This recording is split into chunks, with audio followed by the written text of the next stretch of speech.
Hi friends, ಎಲ್ಲರಿಗೂ ನಮಸ್ಕಾರ. Welcome to my YouTube channel Rajani's kitchen corner. ನಾನಿವತ್ತು ಹೇಳ್ಕೊಡ್ತಿರೋಂಥ ರೆಸಿಪಿ ಚಿಕನ್ ಹರಿಯಾಲಿ. ಡಾಬಾಗಳಲ್ಲಿ, ರೆಸ್ಟೋರೆಂಟ್ಗಳಲ್ಲಿ ಯಾವ ಥರ ಟೇಸ್ಟಿಯಾಗಿರುತ್ತೋ ಅದನ್ನೇ ಮನೆಯಲ್ಲಿ ಹೇಗೆ ಮಾಡ್ಕೊಳ್ಳೋದು ಅಂತ ಹೇಳ್ಕೊಡ್ತೀನಿ. ಅದಕ್ಕೆ ಬೇಕಾಗಿರೋ ಇಂಗ್ರೀಡಿಯೆಂಟ್ಸ್ ಯಾವ್ದ್ಯಾವುದು ಅಂತ ಇಲ್ಲಿ ನೋಡೋಣ ನಾವು. ನಾನಿಲ್ಲಿ ಅರ್ಧ kg ಆಗೋಷ್ಟು ಚಿಕನ್ನ ಅರಿಶಿನ ಹಾಕ್ಬಿಟ್ಟು ತೊಳೆದು ವಾಶ್ ಮಾಡಿ ಇಟ್ಕೊಂಡಿದ್ದೀನಿ. 2 ಮೀಡಿಯಮ್ ಸೈಜ್ದು ಈರುಳ್ಳಿ ತೊಗೊಂಡು ಕಟ್ ಮಾಡಿ ಇಟ್ಕೊಂಡಿದ್ದೀನಿ. 6ರಿಂದ 8 ಹಸಿಮೆಣ್ಸಿನ್ಕಾಯಿ ತೊಗೊಂಡಿದ್ದೀನಿ. ಅರ್ಧ ಕಟ್ಟು ಪುದೀನ ಅಂದರೆ ಒಂದು ಇಡೀ, ಮತ್ತು ಅರ್ಧ ಕಟ್ಟು ಕೊತ್ತಂಬರಿ ಸೊಪ್ಪು. ನಮಗೆ ಇದರಿಂದನೇ ಕಲರ್ ಬರೋದು ಗ್ರೇವಿಗೆ, ಅದಕ್ಕೆ ನಾನು ಸ್ವಲ್ಪ ಜಾಸ್ತಿನೇ ತೊಗೊಂಡಿದ್ದೀನಿ. ಆಮೇಲೆ ಇಲ್ಲಿ ಅರ್ಧ ಕಪ್ಪು ನಾನು ಮೊಸರು ತೊಗೊಂಡಿದ್ದೀನಿ. 2 ಟೇಬಲ್ ಸ್ಪೂನ್ ಶುಂಠಿ ಬೆಳ್ಳುಳ್ಳಿ ಪೇಸ್ಟ್ ತೊಗೊಂಡಿದ್ದೀನಿ. ಮತ್ತು ಒಗ್ಗರಣೆಗಾಗುವಷ್ಟು ಎಣ್ಣೆ ತೊಗೊಂಡಿದ್ದೀನಿ. ಎಣ್ಣೆನೂ ಅಷ್ಟೇ ಜಾಸ್ತಿ ಏನು ಬೇಡ, ನೋಡ್ಕೊಂಡು ಹಾಕ್ಕೊಳ್ಳೋಣ. ನಾವಿಲ್ಲಿ ಒಂದು 3ರಿಂದ 4 ಸ್ಪೂನ್ ಆದರೆ ಸಾಕು.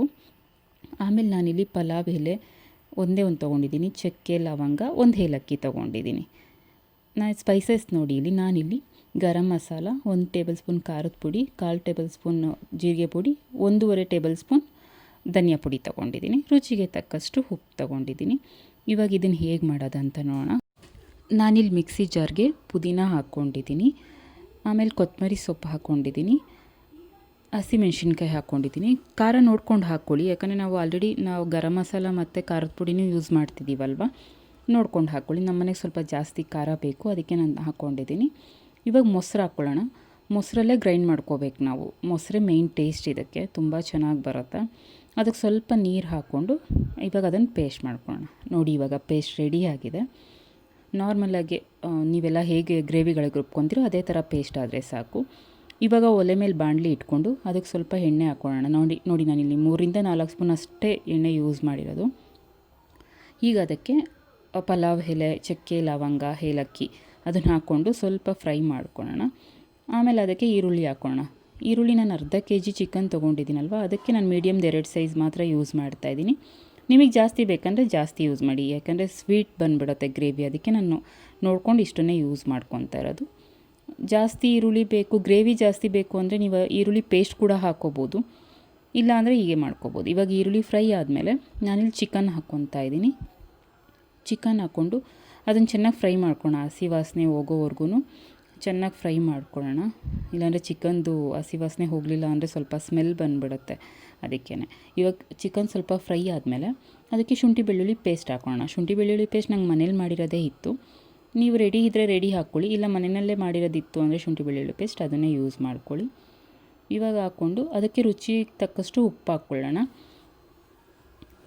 ರುಚಿಗೆ ತಕ್ಕಷ್ಟು ಉಪ್ಪು ಹಾಕ್ಕೊಂಡು ಅದನ್ನು ಚೆನ್ನಾಗಿ ಕಲಿಸ್ಕೊಂಬಿಟ್ಟು ಸ್ವಲ್ಪ ಉಪ್ಪು ಎಲ್ಲ ಅದಕ್ಕೆ ಇಟ್ಕೊಳ್ಳೋ ಥರ ಮುಚ್ಚಿಬಿಟ್ಟು ಬೇಯಿಸೋಣ. ಆವಾಗ ಹಸಿ ವಾಸನೆಯೂ ಹೋಗಿರುತ್ತೆ ಸ್ವಲ್ಪ.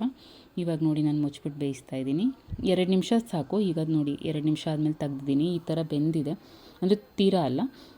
ಇವಾಗ ಅದನ್ನು ಸ್ಪೈಸಸ್ ಎಲ್ಲ ಹಾಕ್ಕೊಳ್ಳೋಣ. ಇವಾಗ ಅದಕ್ಕೆ ಸ್ಪೈಸಸ್ ಎಲ್ಲ ಹಾಕ್ಕೊಂಡು ಮತ್ತೆ 2 ನಿಮಿಷ ಅದನ್ನು ಬೇಯಿಸ್ಕೋಬೇಕು. ಸ್ಪೈಸಸ್ ಎಲ್ಲ ಅದಕ್ಕೆ ಹೊಂದ್ಕೊಳ್ಳೋ ಥರ ಬೇಯಿಸ್ಕೋಬೇಕು.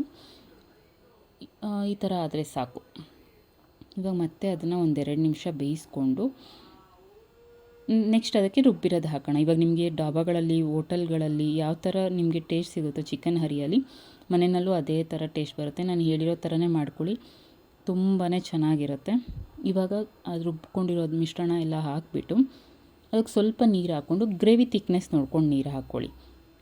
ಸ್ವಲ್ಪ ಜಾಸ್ತಿ ಬೇಕಂದರೆ ಜಾಸ್ತಿ ಹಾಕ್ಕೊಳ್ಳಿ, ಇಲ್ಲ ಗ್ರೇವಿ ಗಟ್ಟಿಯಾಗಿ ಬೇಕಂದರೆ ನೀರನ್ನ ಕಮ್ಮಿ ಯೂಸ್ ಮಾಡ್ಕೊಳ್ಳಿ. ನನಗಿಲ್ಲಿ ಸಾಕು ಇಷ್ಟೇ ಥಿಕ್ನೆಸ್ಸು, ಸೊ ಅದಕ್ಕೆ ನಾನು ಸ್ವಲ್ಪನೇ ನೀರು ಹಾಕ್ಕೊಂಡಿದ್ದೀನಿ. ಈಗ ಅದನ್ನು ಚೆನ್ನಾಗಿ ಕಲಿಸ್ಬಿಟ್ಟು ಹೊಂದ್ಕೊಳಕ್ಕೆ ಬಿಟ್ಬಿಟ್ಟು, ಏನಿಲ್ಲ ಅಂದರೂ ಒಂದು 10 ನಿಮಿಷ ಬೇಯಿಸಬೇಕು.